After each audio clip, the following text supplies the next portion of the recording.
Welcome to Belief Busters Podcast, where we change the world one belief at a time. I'm your host, Reverend Cherie Taylor Jones, and I'm really glad that you could join us on the journey today. So, today on Belief Busters, we continue looking at our beliefs around the coronavirus. Joining me is a star and light of the spiritual and mystical evolution of consciousness. I'm really excited to have Reverend Toni Boehm with us. She's an author, a minister, and she's written 12 books. And I know she's working on one because she's always working on a new book. And you can find those, of course, on Amazon. She's an educator and a consultant. And we are going to ask Reverend Toni her beliefs around the mystical possibilities of COVID-19. Welcome, Toni. Thank you, Cherie. And may I spell my last name if anybody's interested in looking me up, Please. because it's not like it sounds. It is Boehm, Boehm, and Toni with an I. There you go. That's right. I remember when I first met you, I was like, so how do you say your last name? So that's a good one to get out of the way. I've really been impressed with the work that you are doing regarding the transformation of this epidemic and pandemic that's going on and looking at it with new eyes and calling us to question, what do we really believe about the coronavirus?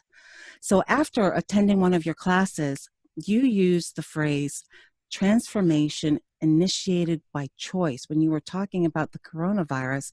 And I'm going to ask you, how does this apply to our lives today? Great question. Transformation initiated by choice. Well, I believe that COVID-19 is a collective choice point. I believe that on the soul's journey, and there is a pattern to soul's journey. You can go back to the ancient mystery schools. You can go back to Saint John of the Cross, Dionysus, Saint Teresa of Avila, Ken Wilber. They all outline a journey of the soul.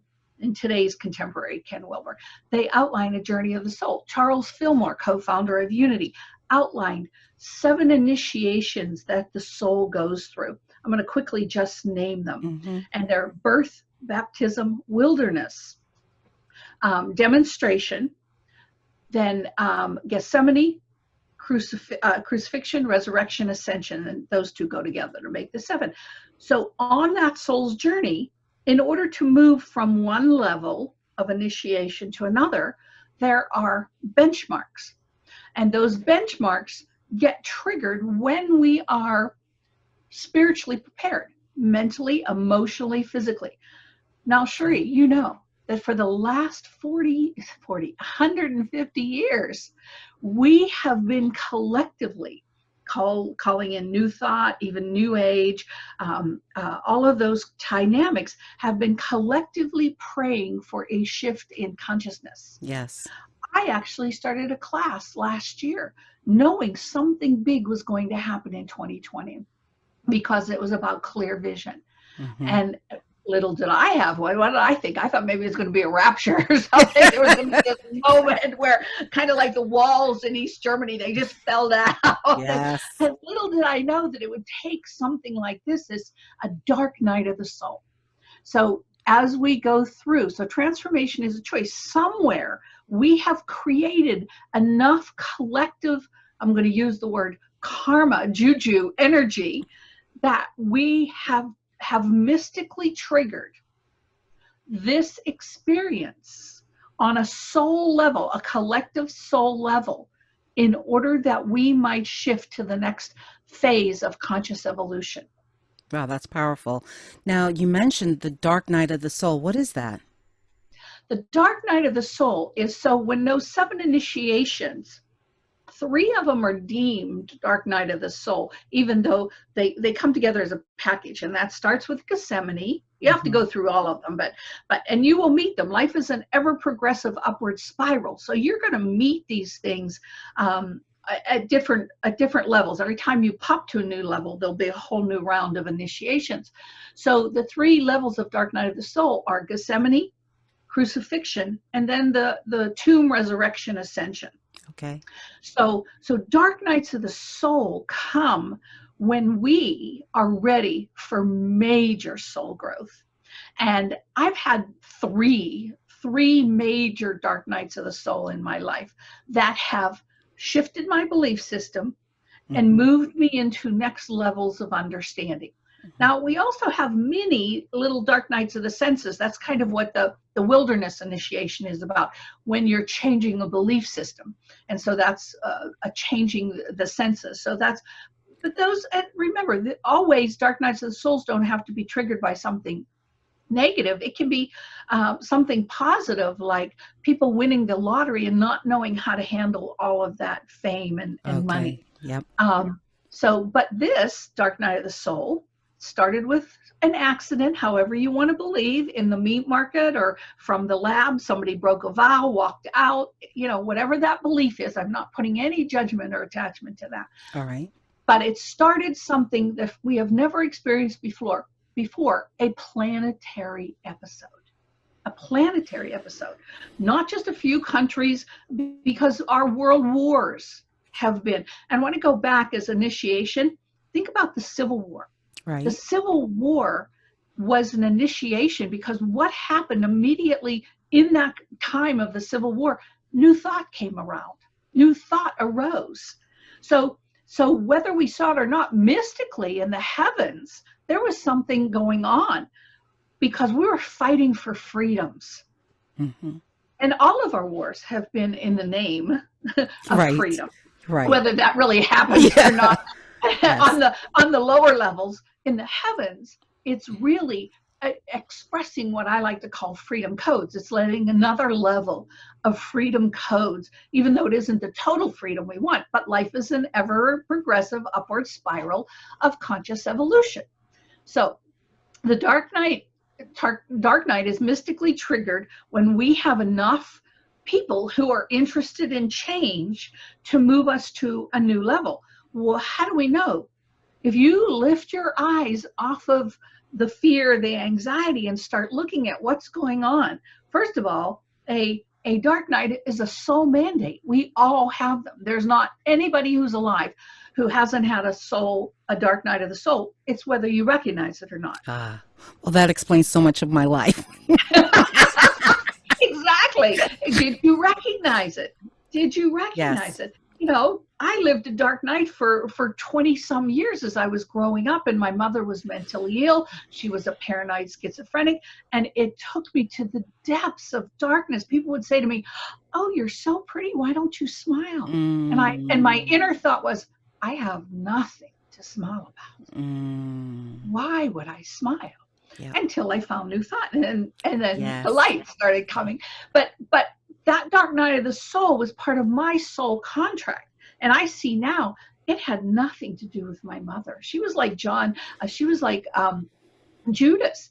That what I thought was betrayal, Mm. and she was actually there as a mystical trigger for me, so that I could find new thought and really look at myself and look back at all the lessons I learned.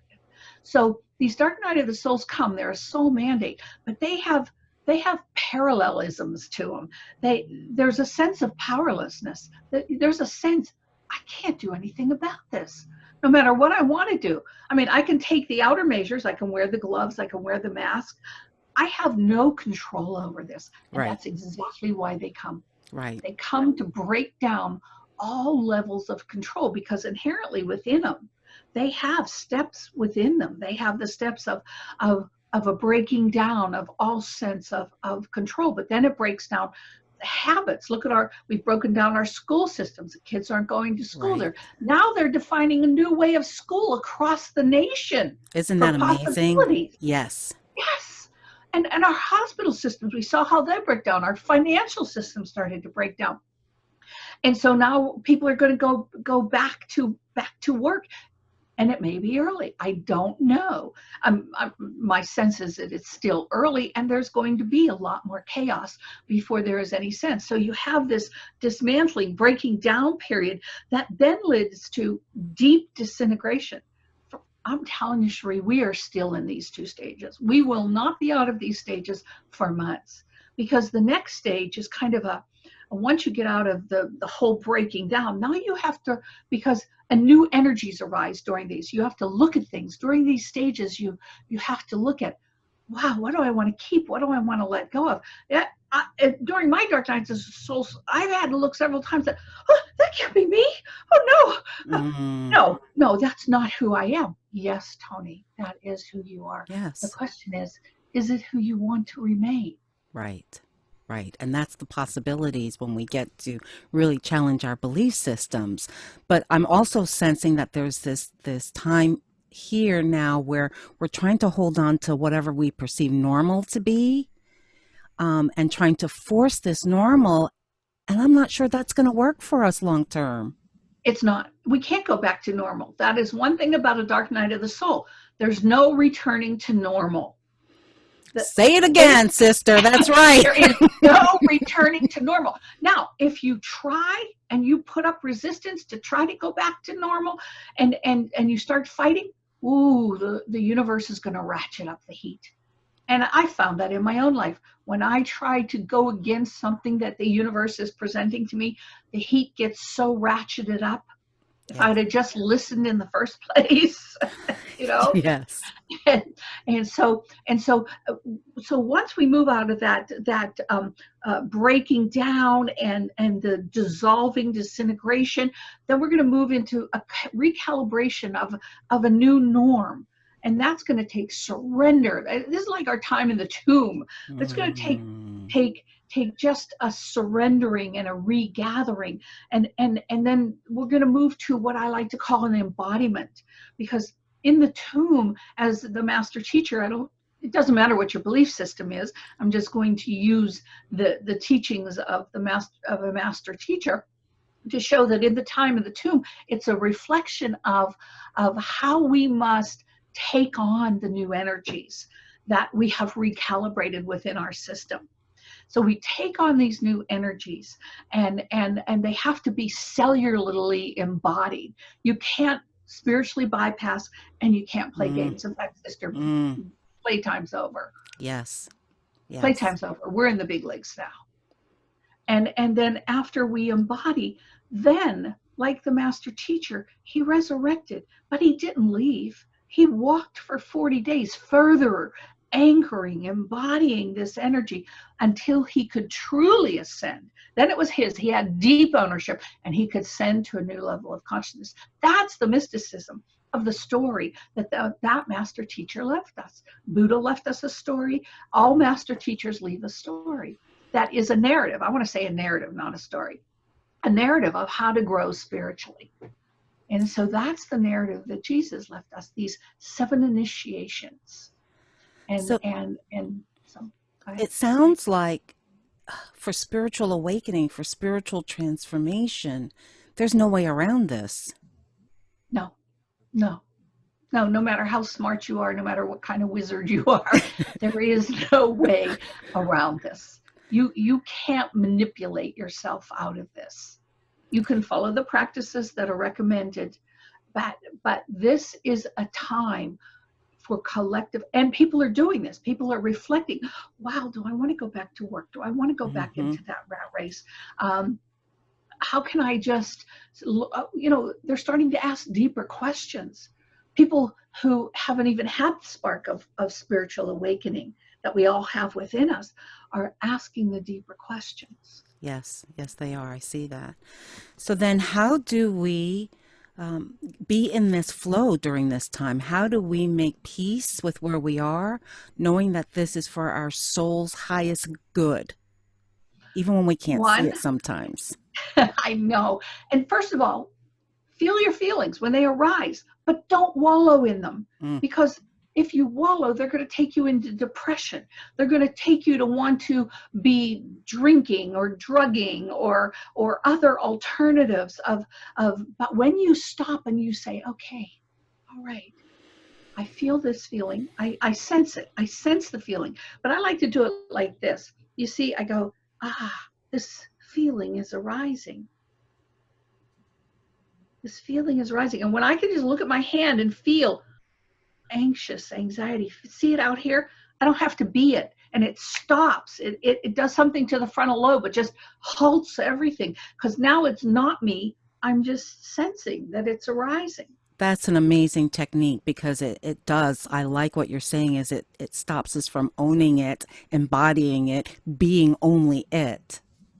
Great Yes, technique. because because when I'm anxious, when I'm in despair, when I'm sad, I can't move forward. It's a freeze. It's a freeze technique. And so we freeze, and then we try to find something to cover it, to make us happy. you Hmm. know Yeah. and when it really, the work is, look at it, face it. That's what dark nights of the soul are about. They come so you can face your greatest fear. Yes, my 85-year-old husband, what if something happens to him? Face my greatest fear. What if something happens to me? Face Yes. my greatest fear. I don't have, I really mean it. I don't have any fear about that. If it happens, it happens. Um, so it's because the other thing is, what's next? What's next? And that's not something we really want to be in life, like always projecting. But right now, it's what's the next thing I can do? What's the next thought I can hold that keeps me? Again, the master teacher said, "Behold, the fields are ripe for harvest." They weren't ripe. They were, they were just planted. But he said, "Behold the fields." He's talking about higher level. Behold in higher level consciousness that something is ripe. Something is ready and ripe for harvest. And our next steps will be discovering how to harvest it. Oh, Okay. So I hear breathing into this now moment. yeah. So you want to meditate? So meditate. Yes, do stop, meditate. And if you can't meditate, at least contemplate. Find something, some sacred writings that you can reflect on. Be willing. There's another great teaching of be willing. You may not want to, Mm, but be willing to be willing. Be willing to be willing to move your thought to the next level, to move your thought. Yeah, I kind of like wallowing in this. No, stop. Move your thought to the next level. I am willing to be willing to move my thought. The next is so that you can have clarity, because right. that will bring clarity around Right. what's important. And then acceptance of what is. Accept what is. I'm feeling this, and then moving forward, and do that through asking. I like to call them empowering questions. Okay. What meaning am I giving to this? Mm, What's my next step versus staying here? What's a next step I might take? What's a next step of possibility? Those are empowering questions. They take you out of the amygdala, they move you to the frontal lobe, the executive center, which then allows you to move into another field. So those are just simple things. They're all wrapped around conscious choice, and really seeing beyond the literal.